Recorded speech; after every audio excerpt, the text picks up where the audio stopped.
get rolling here.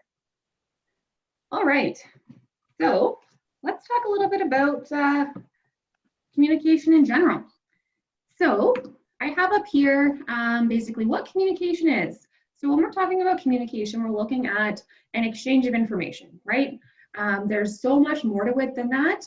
And we're going to kind of get into that as we go, and what kind of constitutes the different factors that can influence communication and things like that. But there's a few kind of key components to consider or kind of keep in mind to ensure that we're actually communicating effectively. So we want to make sure that we're exchanging information in a way that can be heard by the other person and be understood. I'm sure we can all kind of think of an example of maybe when we're in a very noisy situation, or there's music playing or something and we can't necessarily hear someone fully effectively. We kind of just do like the smile and nod of yeah, sure, or just you kind of agree with everyone. So obviously in that sense, we're not being able to hear a person, and there's not going to be effective communication back and forth because obviously we're not able to understand what that individual is sharing with us. This is when I found out that I was really truly an adult, was when I no longer wanted to go to like an establishment that had really loud music. I wanted to be able to communicate with the people that I'm out with, not just sit in a restaurant that has like music blaring up me the whole time. Being able to effectively communicate was my new goal of being social, right? So being able to hear is a huge piece of this. Or being able to understand too, right? Even simple things as language barriers. If we're not able to effectively understand what someone is telling us, we're not going to be able to have that effective back and forth style of communication that will be able to get us where we want to go. People are not being able to understand us is a huge piece of that. We're going to get into a little bit about what kind of influences these pieces as we go. But that second part there is obviously we need to make sure that the other individual can understand the message that we're trying to share, right? We want to ensure that they're able to listen to what we have to say and attempt at least to understand the message from whomever you're hearing it from. So if you have people obviously who are not paying attention or clearly can't hear what you're saying, you're not going to be able to have that effectiveness of that back and forth between the parties there. So a couple kind of pieces to keep in mind there. I know it kind of seems a little bit of an overview, but when you kind of look at communication, you're like, okay, yeah, clearly if they can't hear me, they're not going to be able to respond to me and we're not going to get anywhere. So keeping those pieces in mind is super important, just kind of as we go through the rest of the presentation there this morning. Just if you want to jump to the next slide there. Awesome. We slowly kind of work through here. This is kind of our first kind of rule of communication when we're talking about kind of that understanding piece that I was alluding to a few minutes ago there. First, obviously, we want to seek to understand and then be understood. And this is a concept that when we teach, sometimes a lot of people have challenge with, because it's being able to recognize within yourself and taking that step back to be able to fully understand what that individual is trying to share with us before we maybe try and push our response on others. When we teach a variety of our courses, we in our ground rules section, we obviously like to say being respectful of other people's opinions and not just waiting to talk, right? So you're not just kind of waiting for that person to stop saying what they're saying so you can stand up and speak a little bit louder and get your point across, right? Being able to understand where that person is coming from, that person's perspective, is super important to being able to understand what we're trying to communicate here. This is basically what we want to keep in mind as we go through the remainder of the course here. When we're talking about communication, we're looking at sharing our ideas, our thoughts, our challenges, our feelings, and how we communicate can be a huge factor in how we either gain or lose kind of respect or credibility. So trying to make sure that we are at least aware of our communication style and that of others, and being able to understand that how I say something might not be perceived in a way in which if Jess were to say it the same way, right? So being mindful of those kind of concepts. We're gonna dig into those a little bit more, but that's super important and a huge factor to how communication can fail us, and how oftentimes when we're talking about conflict, it usually comes back to a lack of or a breakdown in communication. So as we kind of look back on this first rule, if we can remember anything from the presentation, if we can first seek to kind of understand where that person is coming from and what they're saying before we just immediately retaliate with a comment or are just waiting for them to stop, that can get us a lot further ahead in trying to build on that effective style of communication. All right, let's move forward. Awesome. Okay, so now that we've kind of talked about what communication really is, let's talk a little bit about how we actually communicate. So you'll see kind of three main headings on the board here. So obviously the words that I say, so that's kind of that verbal communication, right? So the words, phrases, sentences, just basically the words that are coming out of my mouth. When we kind of break it down and look at what other aspects of how we actually communicate, those words only make up for about 7% of that communication. I'm going to jump over to body language here first before we talk about paralanguage a little bit. Body language is a huge, and as you can see there, 55% of our communication. It's a huge component to effectively communicating, right? You'll see clearly I'm very much a hand talker as I'm flailing my hands about here, but that's just kind of how I choose to communicate, how I feel I can get my message across a little bit further. Facial expressions, again, my face does not hide a lot of my emotion when I'm having a conversation, and my coworkers will know this. I'm not able to kind of hide how I'm feeling a lot of the time because my facial expressions share a lot about what words I might choose not to say at that certain time. Eye contact, how we're standing, and how we're actually responding physiologically, right? So whether we're blushing, whether we're rushing or sweating, those types of things are all kind of indicative and contribute hugely to how we're communicating. We can all probably think of a time when body language has played a huge factor in how you're going to interpret what someone is saying, right? Or it's a huge factor in knowing that someone's actually listening to you. So if you're kind of sitting there and they're not looking at you, they're maybe turned away, they're on their phone, you know you're not going to necessarily be delivering the message to the most recipient, to the most effective way, because that recipient's clearly not paying the most attention, right? So when we talk about kind of active listening, which is another huge component of communication, this body language piece is a huge part that contributes to being actively engaged in that conversation and willing to understand what that other person is trying to share, right? As we talked a little bit about earlier. The third kind of piece here is that paralanguage. So the way in which we say our words, so whether there's inflections, whether there's different tones, how we kind of space things out, the timing, all those pieces play a huge role in, again, basically translating those words, which only make up about 7%, into an effective way in which we communicate. And I'm sure we can all kind of think back to those arguments, right, where it's not the words, it was just how you said it.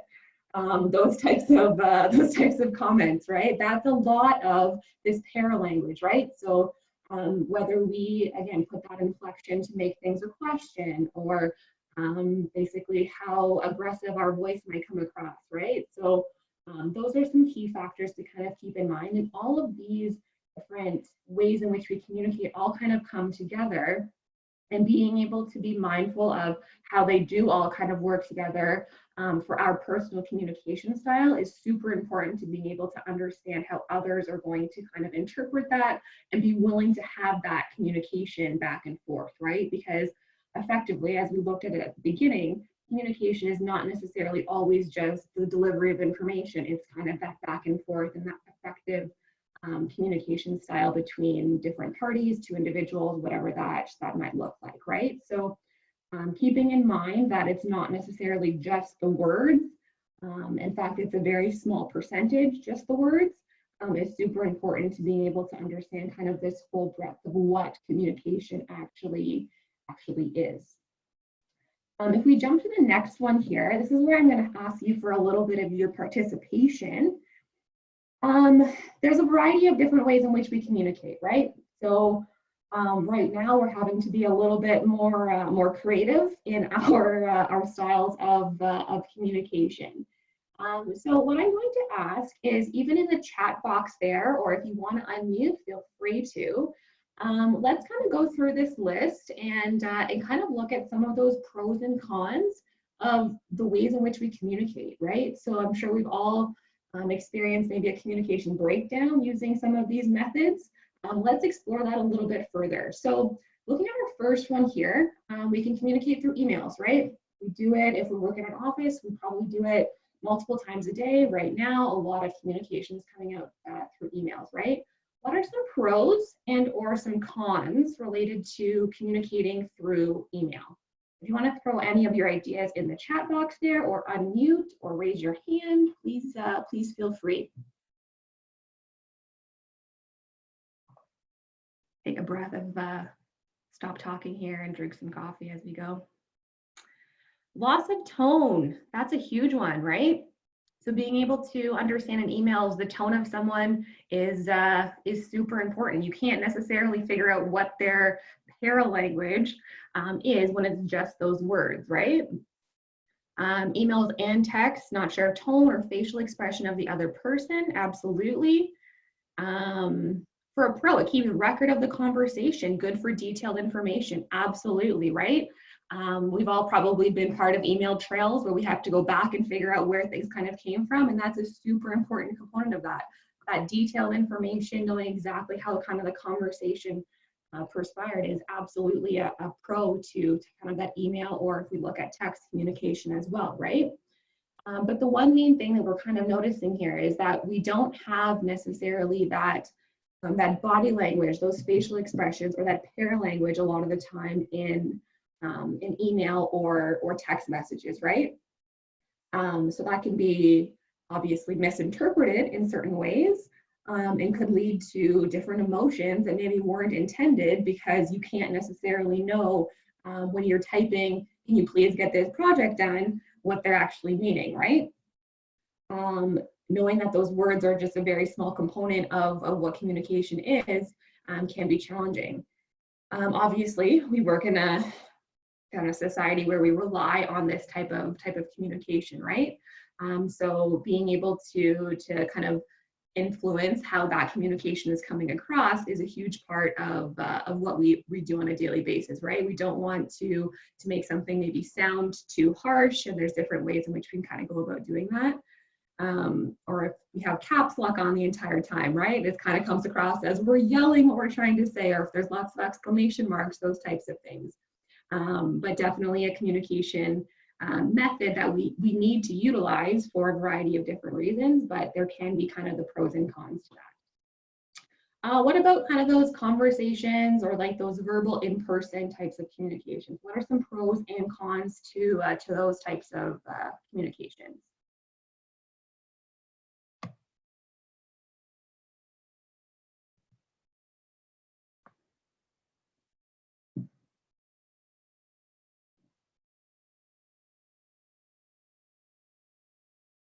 Anyone want to throw anything in there?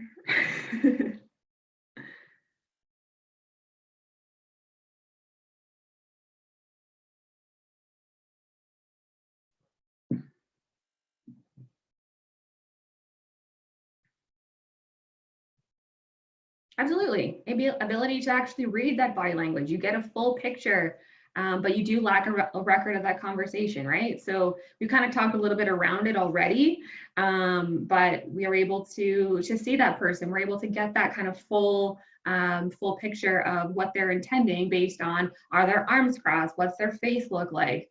I know being able to see an individual and kind of watch what they're saying and how they're saying it, I find hugely beneficial in communicating effectively.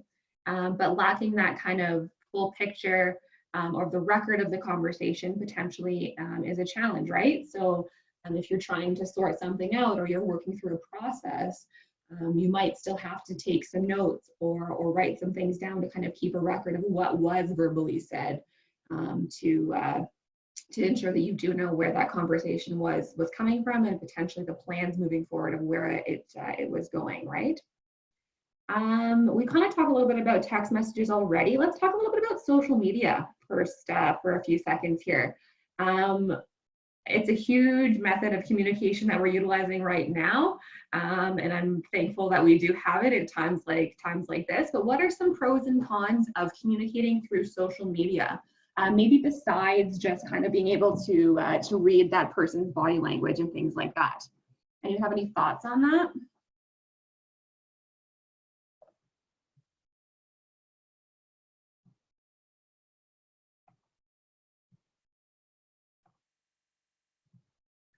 Give it a second here.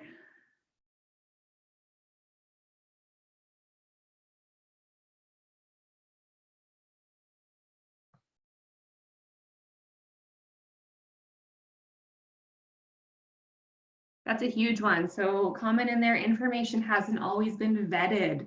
So there can be a lot of miscommunication, right? So particularly right now, I'm seeing a ton of information that's going out there that is in a very public forum that might not be the most accurate or even completely wrong type of information, right?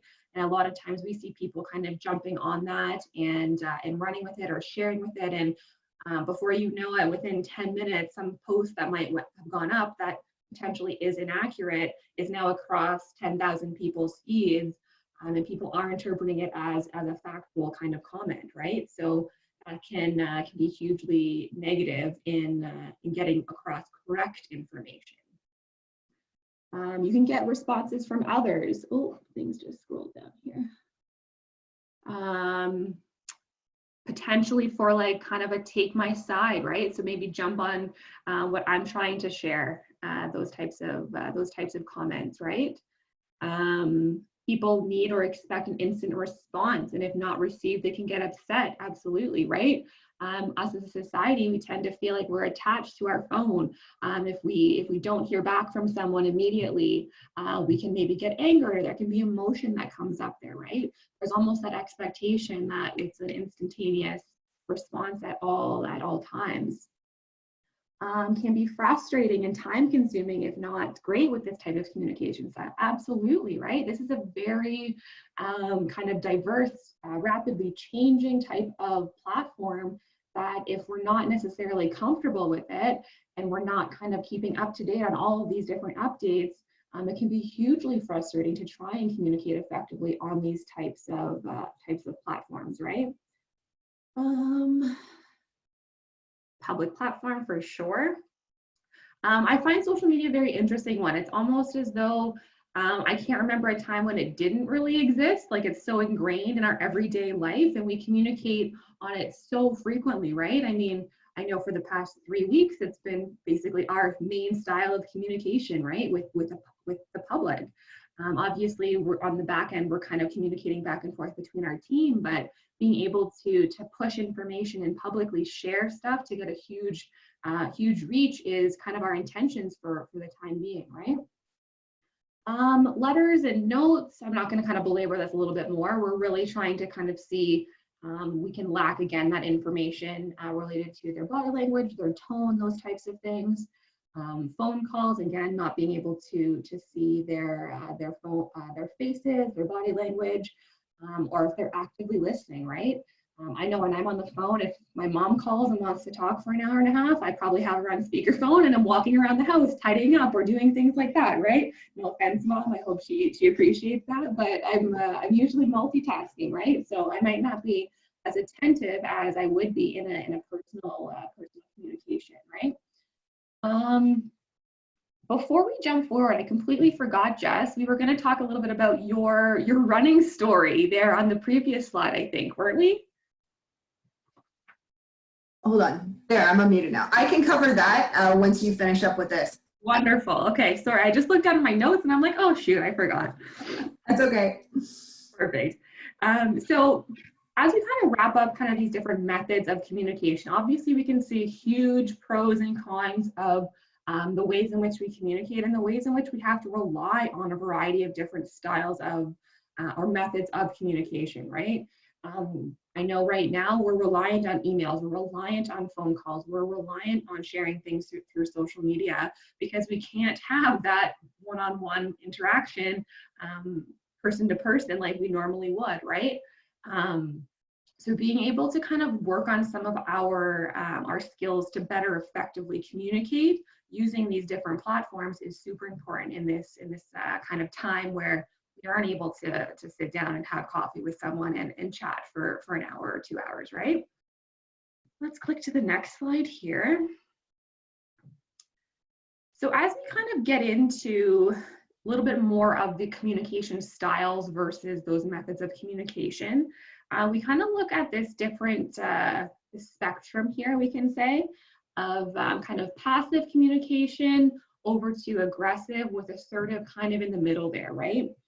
And there can be positives and negatives to these different types of communication styles, kind of depending on the relationship you have with the person you're communicating with, the way in which you can kind of deliver that information, right?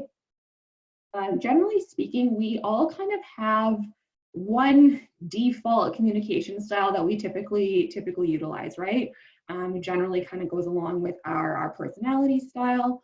And we can sometimes have a hard time communicating with someone who does have a different communication style from us, right? On the other hand, we can sometimes have a very challenging time communicating with someone who has the same communication style as us, right? So if we're both very loud, boisterous, potentially maybe more of an aggressive kind of speaker, and you're speaking to someone who has that same style, maybe you're not going to be able to have the most effective communication, right?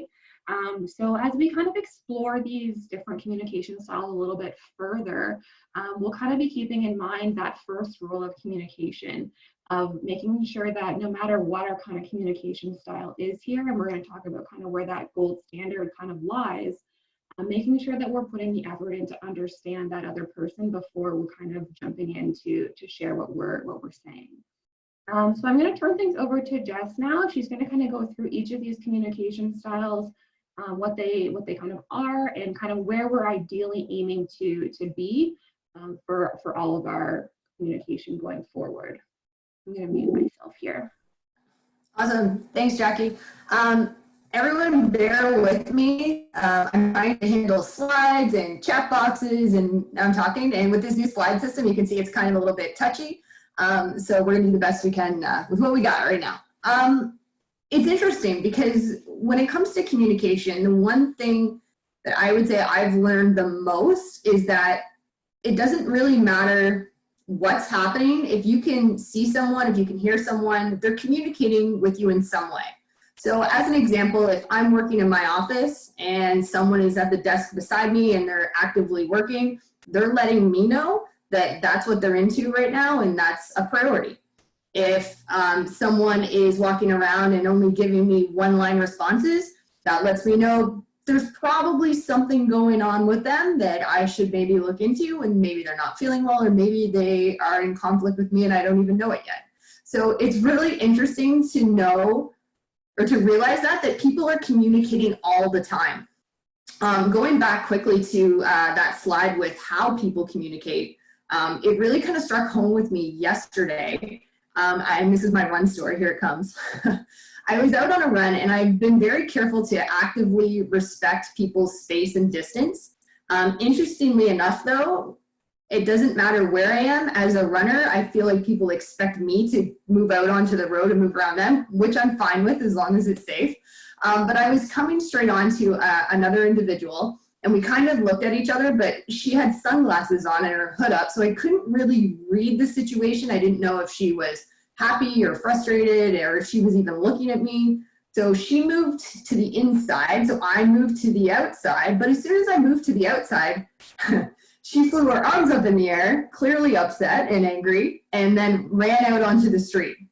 So that's an example of that body language. She actively let me know she was very upset with my behavior. I'm still quite unsure what I did, but there was no verbal communication there. So how you communicate plays a huge, huge role in how people perceive around you, and you have to remember your level of communication can also have impact. So as an example, I probably spent the next hour trying to figure out exactly what I did to make her so upset with me, right? And then at some point you have to realize, okay, I did the best I could in that situation. I need to let it go, right? For my own stress management. So communication and your communication styles really impact your environment and the people around you. One thing we haven't talked about yet is listening. And that's something we're definitely going to be covering, I think on Wednesday at 9:30. So please keep that in mind too, that listening is a huge part of communication, and we are going to be covering that as well.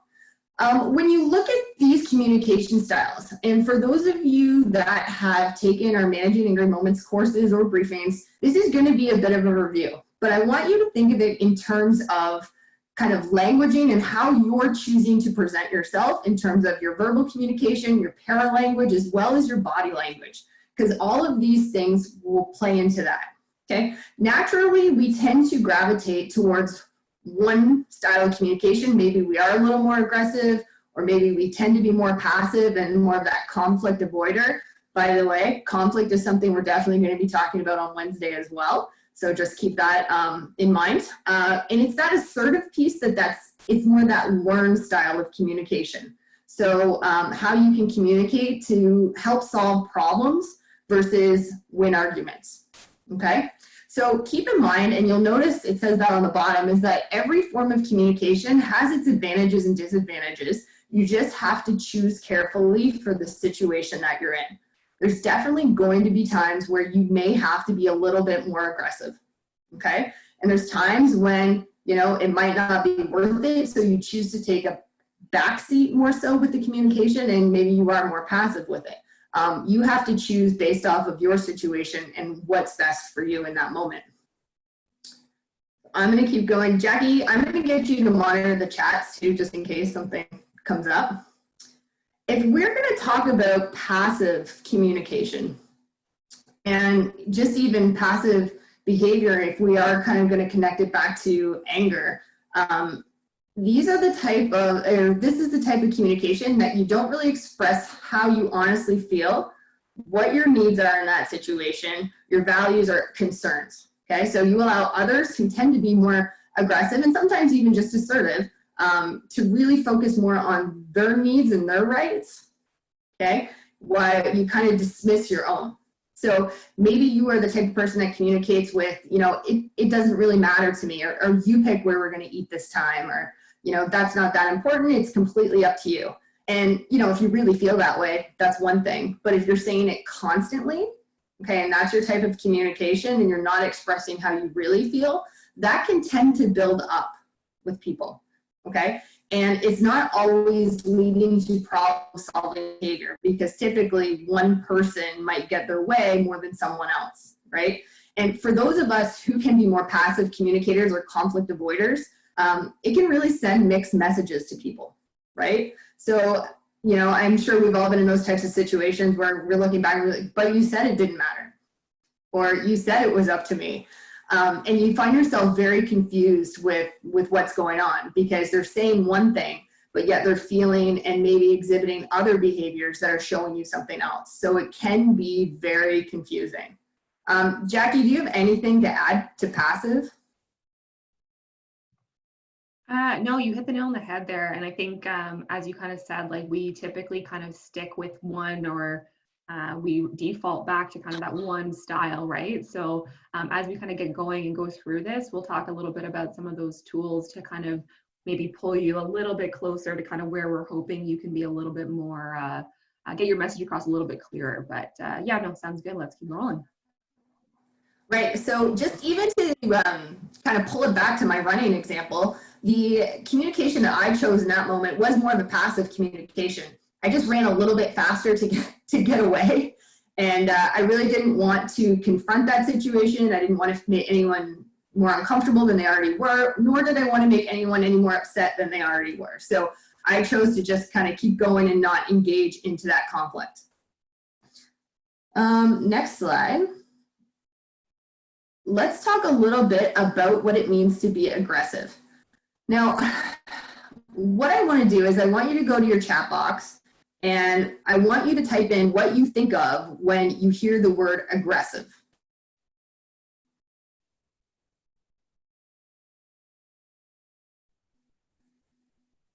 Mad, good one. Mean, angry. Any more coming in? Raising voice, okay, that's a good one, and we'll talk about that. Powerful, forceful, good one. Jackie, if there's any more that come in, just let me know. Interestingly, forceful, powerful, raising voice.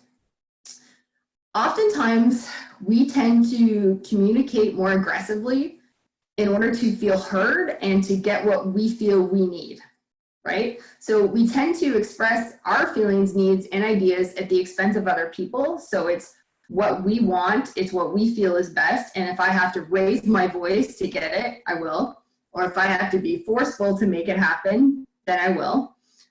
We focus more on winning, okay? Maybe we're using like that raised voice, like we said. Maybe it's abusive language. Maybe you're just rude, or that sarcasm tends to come in and you have that chip on the shoulder. And I know we've probably all felt this way at one point or another, where it's like, oh yeah, game on, right? I'm going to win whatever is happening here. And it just turns into almost a debate, and it gets louder and louder and louder and louder and louder, right? Typically, this type of communication can easily result in anger, and is more likely to lead to anger, because it can get really frustrating, especially if you have two aggressive people trying to have that conversation and you are both focused on winning. You can see how that can tend to spiral in terms of communication. When you're using aggressive behavior or aggressive communication, and this is where it kind of sets it aside from the other two types of communication, it's that intent to do harm, whether harm results or not. So what that means is, if I'm choosing to ignore you, okay, let's say you ask me a question and I just walk away. Okay, oftentimes we do not see that as aggressive communication, but it can be, because my intent of walking away is to make you feel bad. The intent of walking away is to make you, to hurt you a little bit, right?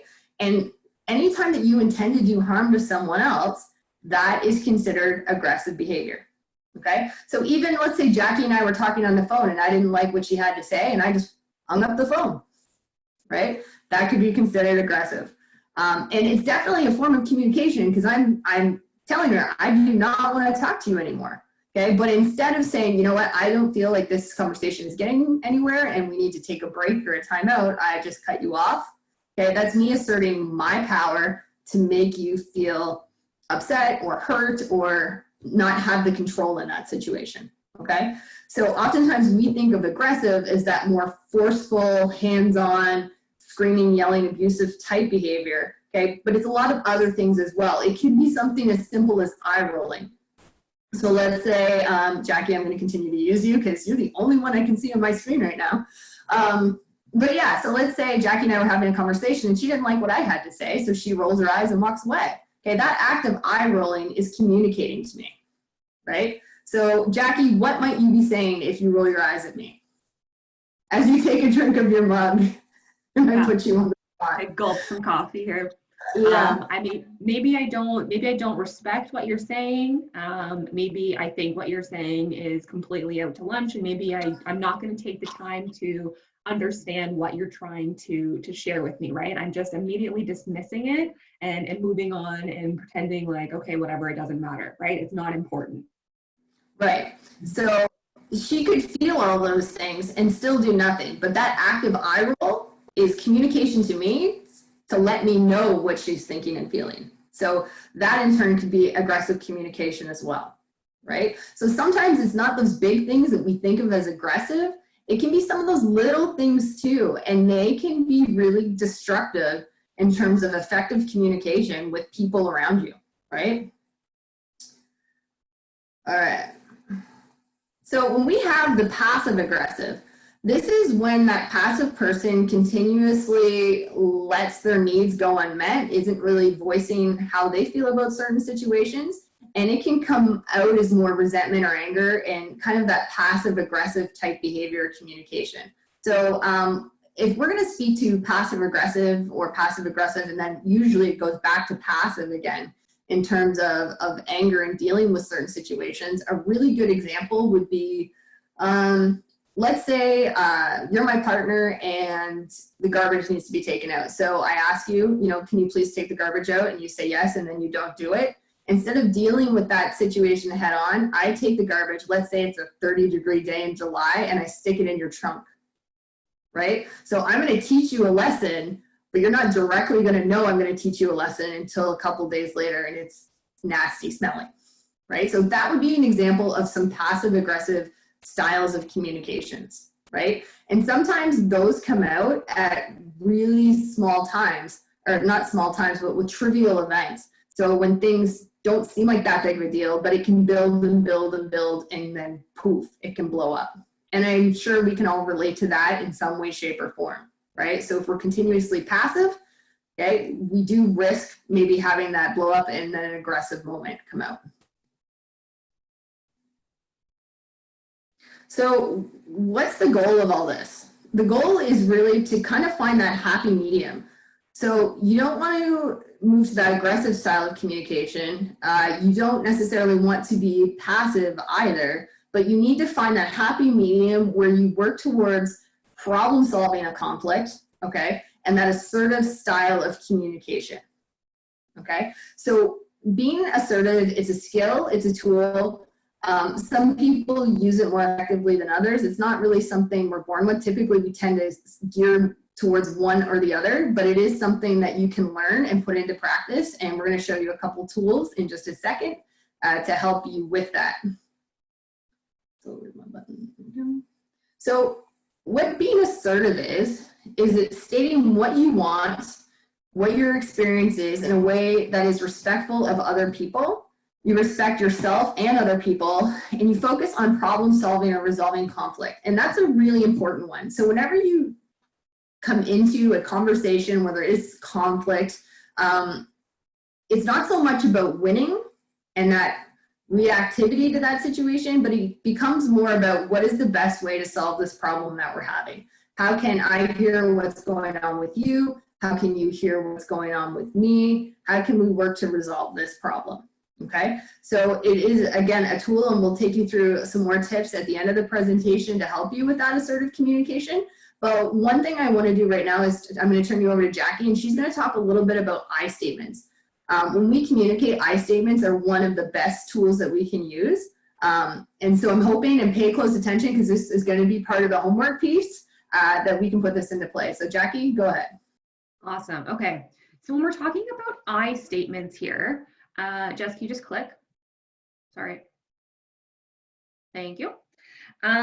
This is really when we're going to be sharing kind of our feelings in a way that is not necessarily blaming the other individual. Let's say if there's a kind of a potential conflict between two people, but this is really kind of owning and making sure that you're sharing how you're feeling in a purposeful way that is hopefully going to be more of that assertive type style of communication, right?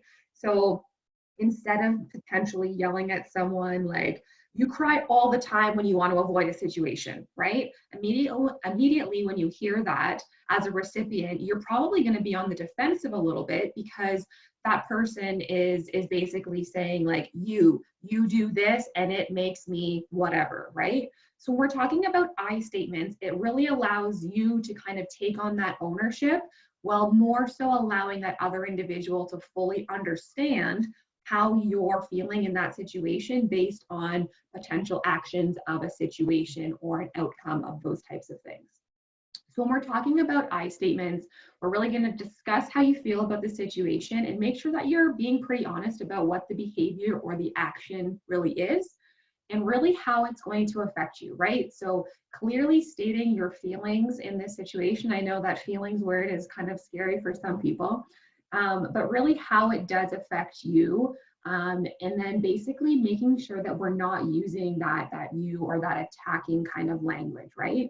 So if we kind of go back to that statement that I just said, so instead of it being like, oh, you cry all the time when you want to avoid difficult situations.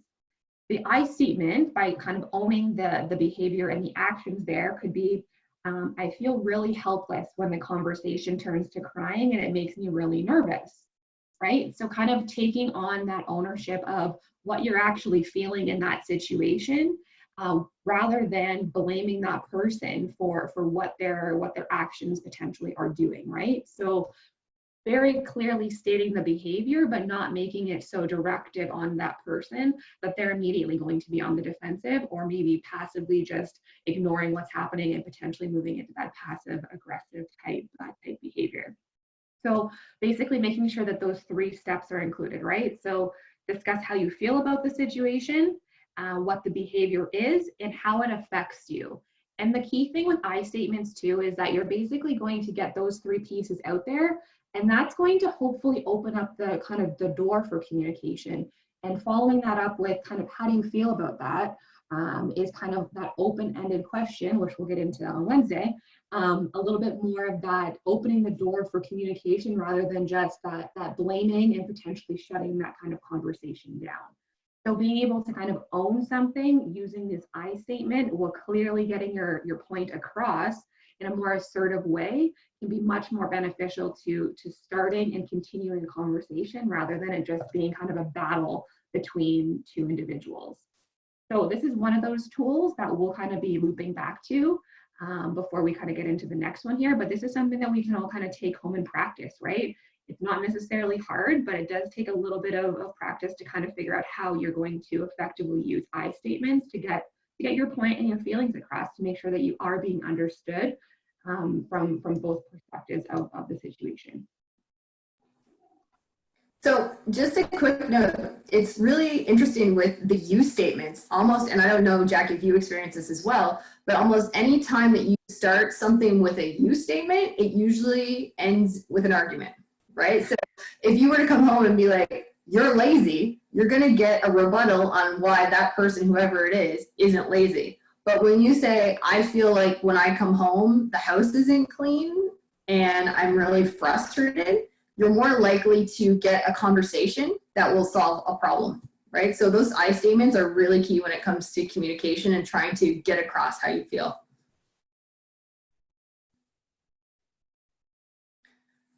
One of the other tools that we're going to show you really quickly here is an assertive script. And again, this is one of the tools from Managing Angry Moments course, but we find it to be very effective when it comes to communication as well. And it just gives you a chance to structure a conversation, especially if a topic is heavy and you really want someone to be able to listen and hear what you're saying.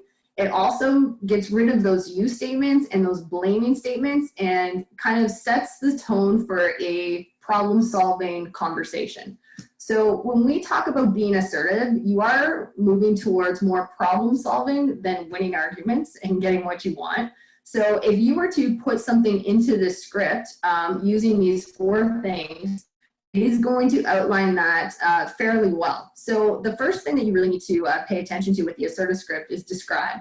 So describe the event based on what has actually been observed. So oftentimes when we describe events, we tend to throw other things in there that may or may not happen or assume people's feelings or behaviors. So we have to be careful with that.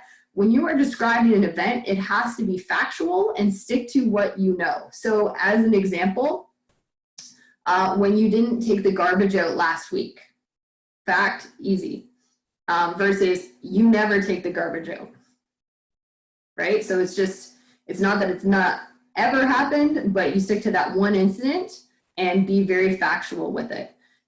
The next step is expressing how that situation impacts you. Okay, so this might be that I statement that comes in. You might say how you feel. You might say kind of what's going on and why that behavior and what you observed, how that affects you. So, when that garbage wasn't taken out last Tuesday, it really made me feel frustrated because I feel I take it out all the time and you said you would do it. Okay, or I feel you said you would do it. Then you need to specify what specifically you need in that situation. So if you say you are going to do something, I really need you to follow through with that. And then consequences. Okay, and with consequences, I want you to really focus on more of a positive consequence, and that's really important here. So essentially, if you would be willing to do that, it would mean I would have more time and we could spend that time doing something fun together. Okay, so it's not always a negative thing. So that lets the person know what the situation is specifically, so it doesn't kind of get rolling on a bunch of different topics. And I'm sure we've all had situations where we've tried to talk through scenarios where, you know, it started about the garbage, but it ended about the lawn mowing and so on and so forth. Yeah, that really structures the conversation so that it's specific and that you can deal with it. And then you work to set those boundaries kind of in an assertive problem solving type manner. Jackie, anything to add to that? No, I think that's pretty much it, right? I think the main thing here is to ensure that, again, we're not kind of grouping all of the different things that might be frustrating us into like this one big kind of conversation or blowout, right? So not turning things to 17 things that are on your list, right? But being very clear and concise about the exact incident that's causing you to have this potential emotion or these feelings about the parties that are involved, right? So being pretty clear and concise in that kind of descriptive piece is more important than we kind of think, right? So we can actually get very clear outcomes or directives or kind of those boundaries for that exact situation. And it's not kind of a generalization of, yeah, okay, well, I'll help out around the house more, right? Like it's not kind of ending with that. It's, okay, yeah, I'll take the garbage out if you can cover cutting the grass on Wednesday night when I take the kids to soccer, right? Like those types of things. Yep, and I think that's important too to add at the end, would you be willing to do that? That way you make them part of the conversation. It's not a one way, this is what needs to happen, and they can come back in with that communication back to you. Are there any questions on anything that we covered so far before we talk a little bit about homework and some of the resources? Jackie, I'll just get you to watch the chat as I keep going. So for homework, what we're looking for, and we don't want to make this too complicated, but we want you to practice some of those I statements. So especially now where we are all isolated, everyone seems to be in smaller spaces, not being able to be out and use some of those social type techniques as ways to relieve stress and so on. It's really important to start practicing some of these types of tools so that you can effectively communicate with those around you, because we're in small spaces and we see them all the time now, right? So we want you practicing those I statements. I want you to kind of tune in to opportunities where you find yourself saying you did this or putting that blame on someone else. Reframe it into how you feel. So I feel frustrated, I feel impatient, I feel annoyed, I feel happy. Whatever it is, try to reframe some of those statements into I statements, and then we'll talk about how that went on Wednesday morning. Anything come through the chat, Jackie? No? Just if this will be saved to come back to. I do have a recording of it, and we can touch base on that after. If you would like some of the slides, we can send them in a PDF format via email. So please email us at boardandhealthpromotion@gmail.com, and we can give you some of that information. Jackie will put that into the chat box as well. These are some of the resources that are available to you right now. We wanted to make sure we have those up there. You'll also see that we post a lot of these resources on our Instagram and Facebook pages so that they are there as a reference for you if you should need them. CF Members Assistance Program, it is 24/7, same with the rest of these. So make sure that you're using them if you do need them. And if you need some more information on resources or you would like some more tips or tricks, please feel free to reach out to us as well. Jackie, anything else from you? No, I don't think so. I guess Wednesday, not next Wednesday, 2 days from now, we'll get into more of those kind of tools and some more of those tips and tricks to kind of really build on what we've kind of been alluding to is this really interest-based communication, right? So making sure that we're being really mindful of what we're trying to communicate with the party that we're trying to communicate with, right? So we'll dig into that a little bit further, but if you can kind of practice these I statements or work on that desk script a little bit, that's going to be huge, and that we're going to continue building on that in our next session there. But yeah, I think we're good. Awesome. Okay, so I hope everyone has a fantastic day, and we'll hope to see you Wednesday morning at 9:30. Awesome. Thanks, everyone. See ya.